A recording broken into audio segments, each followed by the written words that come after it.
শিক্ষকদের বলা হয় মানুষ গড়ার কারিগর। বাবা মায়ের পরেই তাদের অবস্থান।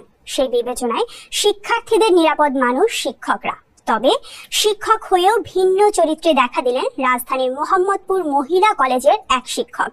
প্রেমের ফাঁদে ফেলে একের পর এক ছাত্রীর সঙ্গে যিনি গড়ে তুলেছেন অনৈতিক সম্পর্ক।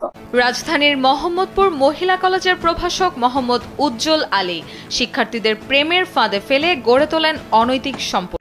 চাকরিচ্যুত হয়েও থেমে থাকেননি, বরং একই প্রতিষ্ঠানের আরেক শিক্ষক শেখ ফরিদের সহায়তায় চালিয়ে গেছেন অনৈতিক কাজ। কলেজের একাধিক শিক্ষকের সঙ্গে কথা বলে জানা যায়, দুই শিক্ষকের মধ্যে রয়েছে গভীর সখ্য। প্রথম বর্ষের শিক্ষার্থীরা ভর্তি হলে শেখ ফরিদ তাদের ফোন নম্বর সংগ্রহ করে উজ্জ্বলের কাছে পাঠান। সেই নম্বর ব্যবহার করে মেয়েদের ফেসবুক আইডি বের করে অনেকের সঙ্গে যোগাযোগ করতেন তিনি। এক পর্যায়ে প্রেমের ফাঁদে ফেলে বিভিন্নভাবে ব্ল্যাকমেল করে তাদের বাধ্য করতেন শারীরিক সম্পর্ক গড়ে তুলতে। অবশেষে মঙ্গলবার রাতে মোহাম্মদপুরের আজিজ মহল্লায় হাতে নাতে ধরা পড়েন উজ্জ্বল। এ সময় বিক্ষুব্ধ এক ছাত্রী ওই শিক্ষককে জুতা পেটাও করেন। আমার বান্ধবীর জীবনটা শেষ করে দেওয়ার জন্য এটা।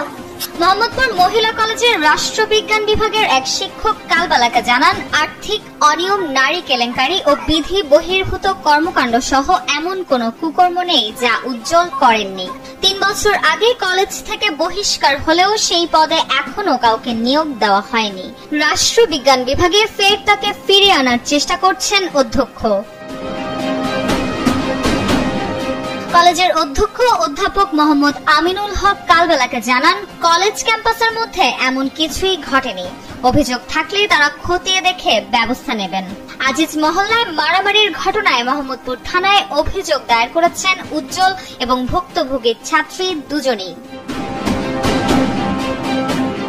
এ বিষয়ে থানার অফিসার ইনচার্জ অভিযোগ খতিয়ে দেখে ব্যবস্থা নেওয়া হবে।